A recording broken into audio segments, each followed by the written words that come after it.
pour être un peu pas trop mal habillé, trop mal. Et on a dit tant pis, on y va. Et comme ça, on sait qu'on va pouvoir manger quelque chose de bon ce soir. Alors, avec Margaret, parce qu'ils ont insisté, parce que nous, on a dit, mais on va pas y aller, on n'est pas habitué avec toutes ces réceptions de gens. Il y avait au moins 40 personnes dans cette ferme. Donc, à côté d'où était, je viens de le dire, Buffet. Buffet. Bernard Buffet. Alors, on arrive là. Ça, on peut dire qu'ils nous ont forcés. Mais enfin, ben oui, pourquoi vous ne viendriez pas? Je ne sais pas pourquoi ils nous avaient invités, nous. Bon, c'est que ça les intéressait aussi. Parce que, d'ailleurs, il y a des personnes que nous sommes encore amis depuis il y a 40 ans. Moi, je parle toujours de 40 ans, là, hein, comme rien, quoi. Et on se trouve à cette réception du côté de Rousset, les environs d'Aix. Alors, avec Margaret, qu'est-ce qu'on fait surtout? On voit une table terrible, avec tout ce qu'il y a, les traiteurs avaient apporté tout. D'accord.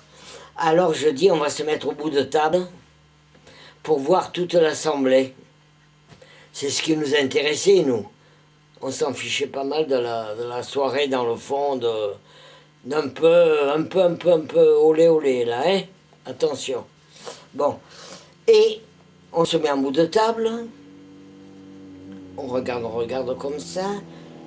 Et à un moment, hop, je sais pas s'il avait manqué une marche, quelque chose. Je reçois un petit coup de coude. Qui c'était? Buffet. Qui était venu dans la soirée, pas avec sa femme, il était tout seul. Et je me trouve, alors Margaret, c'est Bernard Buffet. Ah, ben il m'a filé un bon coup de coude, là, je ne savais pas que c'était lui, moi. Bon, et alors lui, tout simple. Pas bavard du tout. Un peu. Moi, je le trouvais un peu drôlé. Enfin, drôlé. Comment je veux dire? Presque qu'il ne faisait pas partie de cette soirée. Non, mais ça, c'est dans mon imagination à moi. Bon, alors, total, on parle avec Buffet. Toujours moi, la paysanne qui connaît rien, qui me trouve toujours avec des gens extraordinaires. Hein? Parce que là, j'ai tout mélangé, mais tout est vrai. Bon. Alors, on attend on n'allait pas vite picorer les machins. Quoi qu'on n'avait pas mangé à midi, mais enfin, on s'est dit, alors tout le monde commence, il y a un bonhomme qui vient, ou les ci, ou les là.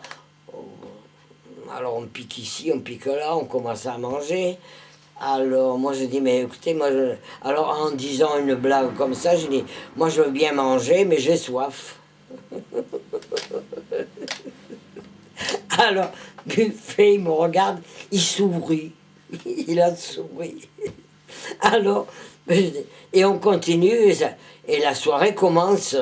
Manger, boire, manger, boire. Nous, on a profité de bien manger. Rappelez-vous que c'est le premier soir qu'on a bien mangé, je crois, de notre vie. Parce que il y a ça, on ne connaît pas ça. Oh, c'est bon, c'est machin. Bon. Et après, qu'est-ce qu'on voit arriver? Il y avait la piscine. On était au bord de la piscine. On voit arriver un bonhomme, quasiment nu, qui se fout dans la piscine. Une autre bonne femme aussi, clair.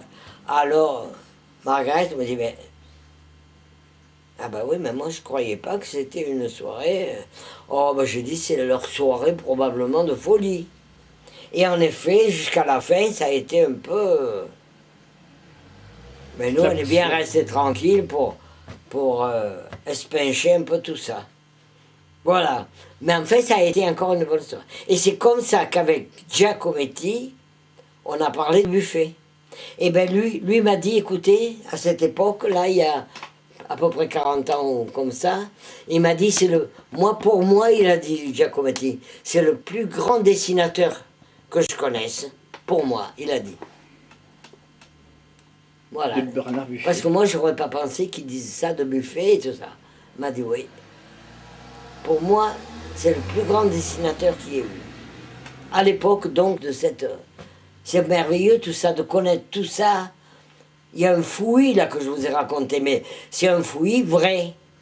C'est parce qu'une époque, tout ça, moi, les dates, les jours, moi, je me rappelle. Je mélange tout, mais tout est en ordre. Je veux dire, quand même, j'ai fait tout ça, j'ai profité de tout ça.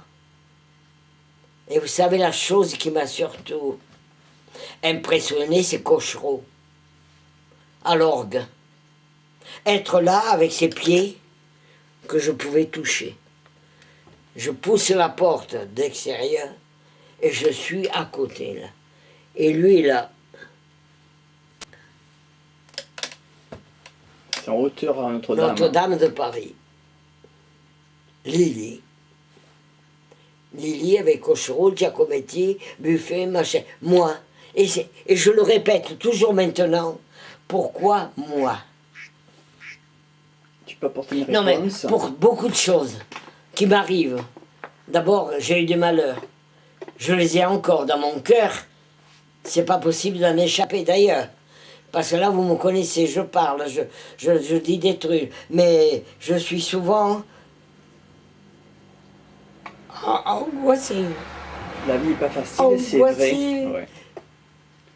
Mais là, c'est vrai, là c'est surtout Margaret, c'est Margaret qui t'a fait connaître un peu cette vie de Paris. Mais vous Toi, tu étais quelqu'un de la campagne, tu as rencontré avec ton mari Margaret. Mais vous vous rendez compte, Marco? Et ça t'a fait une ouverture sur un autre monde. Toute cette vie.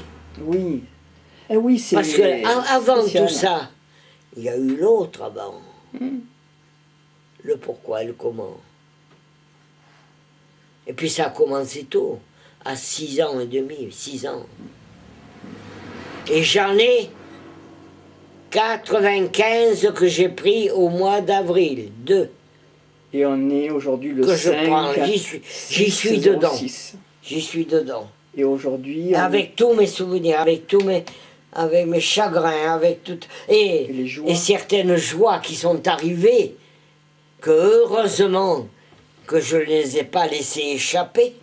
Et c'est important, ça. Et vous savez pourquoi? C'est parce qu'on m'aimait. Je crois que je suis...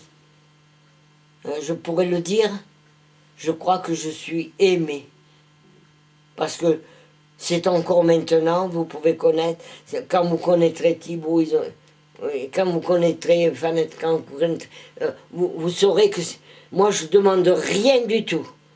Parce que je suis habitué à ce que je souffre et à ce que je... Mais il n'y a pas de mystère, c'est vrai, Lily. Il n'y a pas de mystère. Si tu es aimé, c'est parce que tu aimes. Ah, mais oui, il n'y a pas de mystère. Et si j'avais pas aimé, j'aurais pu faire comme beaucoup. Je m'en fous. Dire, je laisse tout ça ici et là. Non, mais... Et j'ai pas fait ça dans ma vie. Je n'ai pas fait ça dans ma vie. Parce que qu'est-ce que j'ai fait? Au contraire, j'ai dit, cette personne, mon mari, cette personne m'aime beaucoup. Il me le dit pas, il m'a pas dit je t'aime. Mais c'est pas quelqu'un que je pourrais dire, oh, après tout, Lily, non. Et donc, je suis resté à faire pour que les autres ne souffrent pas. Et j'ai passé ma vie comme ça.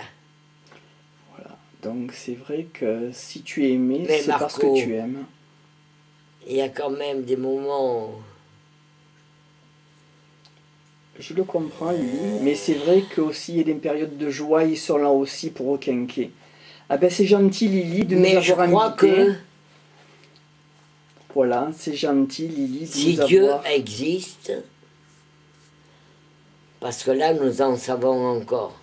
Nous savons rien de rien de rien, mais nous avons chacun notre croyance, à nous, que ça peut être Dieu, n'importe... Mais, parce que c'est très difficile, ça aussi, à parler de choses comme ça. Parce que qui sait quelque chose? Qui? C'est pas plus le pape qu'autre chose. Qui peut dire je sais? Hein? Dites-le-moi. C'est vrai que c'est une Enfin, question moi, je suis peut-être personnelle. pas assez... C'est une question personnelle. Vous comprenez? Alors, voilà, on va s'arrêter là, tranquillement, oui, Lily. oui, mais c'est aujourd'hui, oui, nous étions à Excusez-moi, Puricard. mais Il n'y a pas de souci. il y a des Lily. moments que je... Oui. Eh ben, nous étions à Puricard. Nous sommes le 5 septembre 2006. Et Lily, tu nous as fait le plaisir de nous faire une porte ouverte chez toi.